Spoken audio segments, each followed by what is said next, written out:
this exhibition, Captured, The Extraordinary Life of Prisoners of War, is about the real story of what it was like to be a prisoner during the Second World War. It's the first time we've done an exhibition that sort of covers the whole experience in Europe and in the Far East.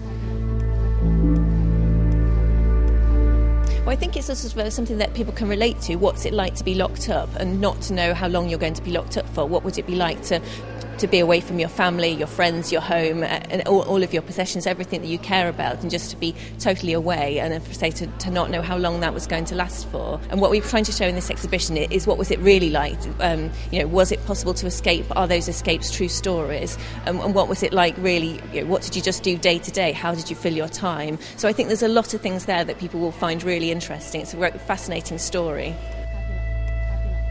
There's a huge amount of objects on display that are things that are kept by prisoners and that really show something about what it was like for them and how they survived. So things that they made, homemade radios.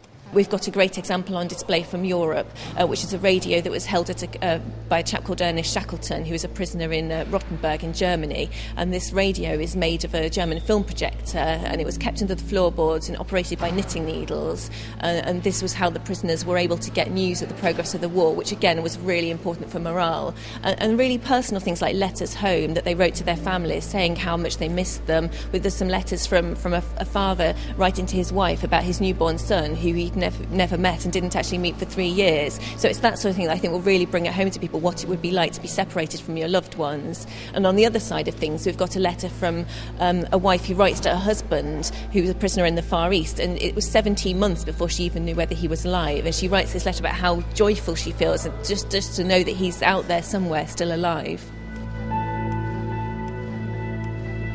The sheet that we've got on display for the first time, it's a large bed sheet embroidered by a lady called Daisy Sage, and she was working as a nurse in Hong Kong when war broke out, and she was interned with other civilians in Hong Kong and interned in Stanley Camp, which is a really large civilian internment camp.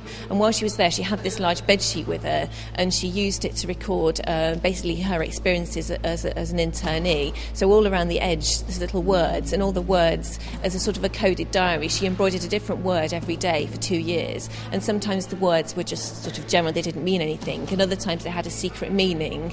Other times she'd embroider a special little code next to the word. For instance, if there was a little arrow, it meant that something very bad was happening on that day. On another occasion, they actually had some Red Cross parcels arrived, which is a very rare occurrence, and she'd marked that occasion by marking a little Red Cross and a thank you, and she's actually embroidered a tiny little plate of food.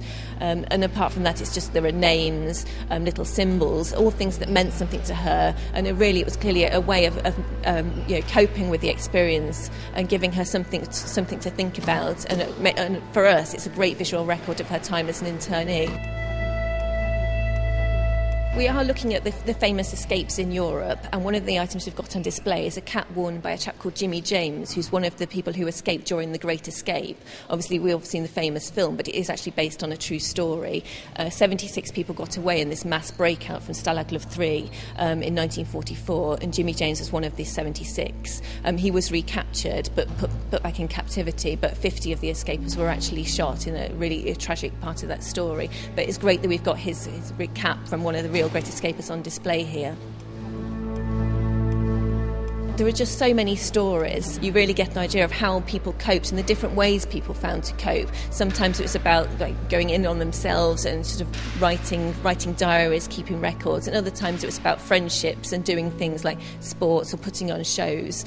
So I think you can get a real sense of how people coped with this, this really hard situation they found themselves in. So I think it's quite inspiring. There's some really sort of harrowing stories, but I think overall you get a really inspiring sense of the human spirit.